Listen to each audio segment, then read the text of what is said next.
নমস্কার বন্ধুরা, সকলকে স্বাগত জানিয়ে আজকের রেসিপিটি শুরু করছি। আজকের রেসিপি দই কাতলা, আমাদের বাঙালির অতি পরিচিত একটি রেসিপি। বাই দ্য ওয়ে, আপনারা দেখছেন ডাকুয়ার রান্নাঘর, আর সঙ্গে আছি আমি প্রিয়াঙ্কা। দই কাতলা করার জন্য প্রথমে আমি নিয়ে নিয়েছি 4 টুকরো কাতলা মাছ।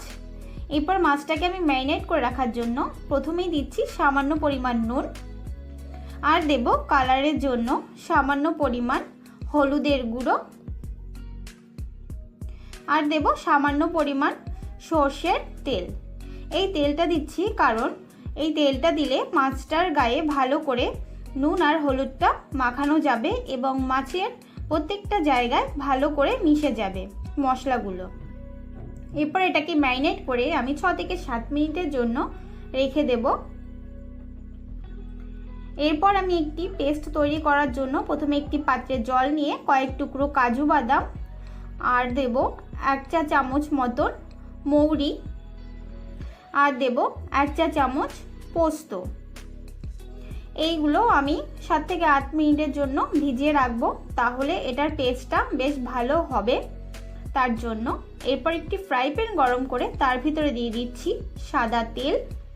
এই তেলটা একটু ভালো করে গরম করে এর ভিতরে আমি মাছের টুকরোগুলো দিয়ে দেব।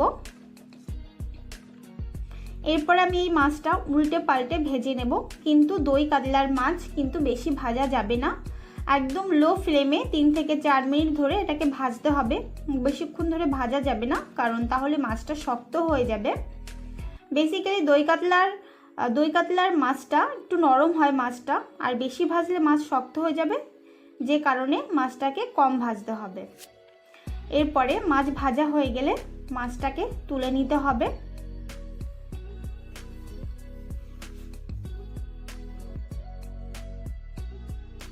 এরপরে যে মশলাগুলো আমি ভিজিয়ে রেখেছিলাম তার জলটা একটি ছাঁকনির সাহায্যে ছেঁকে জলটা ফেলে দিয়ে আমি এর ভিতরে আরেকটু সামান্য পরিমাণ জল দিয়ে আমি এটাকে মিক্সারে পেস্ট করে নেব।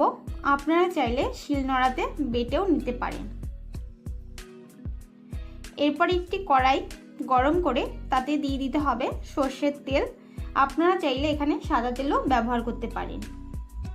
এরপর এর ভিতর দিয়ে দিচ্ছি গোটা জিরে, আর দেব 3টে গোটা এলাচ। এলাচটা অবশ্যই একটু ফাটিয়ে দিতে হবে। আর দেব 3 থেকে 4টে লবঙ্গ, আর দেব একটা তেজপাতা। এখানে তেজপাতাটা যেহেতু একটু বেশি বড় ছিল, তার জন্য আমি পাতাটা মাঝখান থেকে ছিঁড়ে দিলাম। এরপর এটাকে একটু হালকা ফ্রাই করে নিতে হবে। ফ্রাই করা হয়ে গেলে এর ভিতর দিয়ে দিতে হবে পেস্ট করে রাখা পেঁয়াজ। দই কাতলার পেঁয়াজটা পেস্ট করেই নিতে হবে, এখানে কুচনো পেঁয়াজ দিলে হবে না।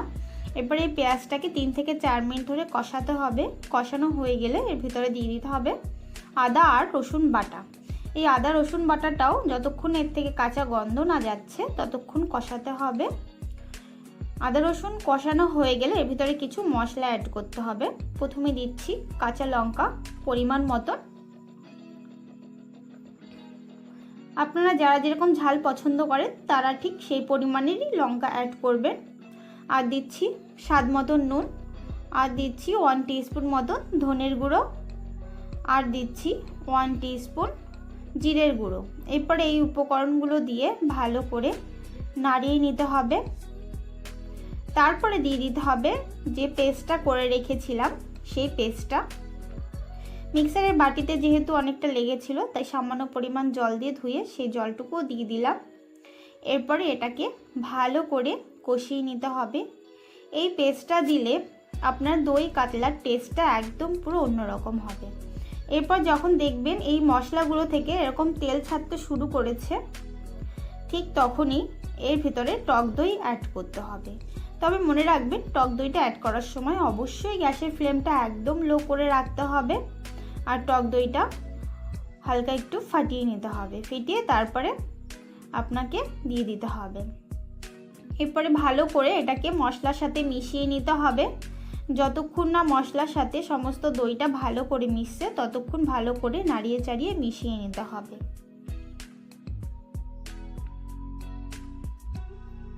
ভালো করে মিশে গেলে তারপর আপনাকে 2 থেকে 3 মিনিট এটাকে একটু ভালো করে কষিয়ে নিতে হবে।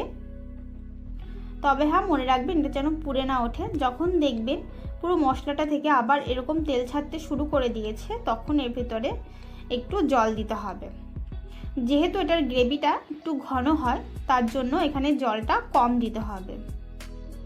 এরপরে এই সমস্ত জলটা সঙ্গে মশলাগুলো মিশিয়ে নিতে হবে।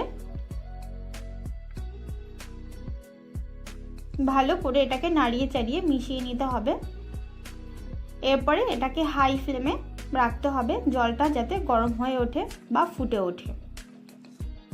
জলটা যখন এরকম ফুটে উঠবে, তখন এর ভেতরে ভেজে রাখা মাছের টুকরোগুলো দিয়ে দিতে হবে।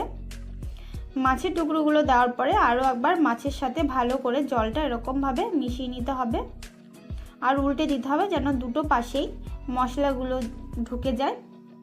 এরপরে আপনারা চাইলে মিডিয়াম ফ্লেমে রেখে ঢাকাও দিয়ে দিতে পারেন, কিন্তু আমি এখানে ঢাকা দিচ্ছি না। আমি এটাকে একদম লো ফ্লেমে 4 থেকে 5 মিনিট মতন রেখে দেব। যখন দেখব এরকম গ্রেভিটা এরকম শুকিয়ে গেছে আর তেলটা উপরে ভেসে উঠেছে, তখন ভাববেন যে আপনার দই কাতলা একদম রেডি হয়ে গেছে। আপনাদের যদি এই রেসিপিটি ভালো লাগে, প্লিজ প্লিজ প্লিজ কমেন্ট করে জানাবেন যে রেসিপিটি কেমন লেগেছে। আর যদি রেসিপিটি ভালো নাও লাগে তবুও জানাবেন। এরকমভাবে কিন্তু কেউ কখনো বলবে না, কিন্তু আমি বলছি আপনাদের যদি খারাপও লেগে থাকে তবুও জানাবেন। আজকের রেসিপি এই পর্যন্তই। আবার দেখা হচ্ছে পরবর্তী একটি রেসিপি নিয়ে। ততক্ষণ ভালো থাকবেন, সুস্থ থাকবেন। জয় হিন্দ, বন্দে মাতরম।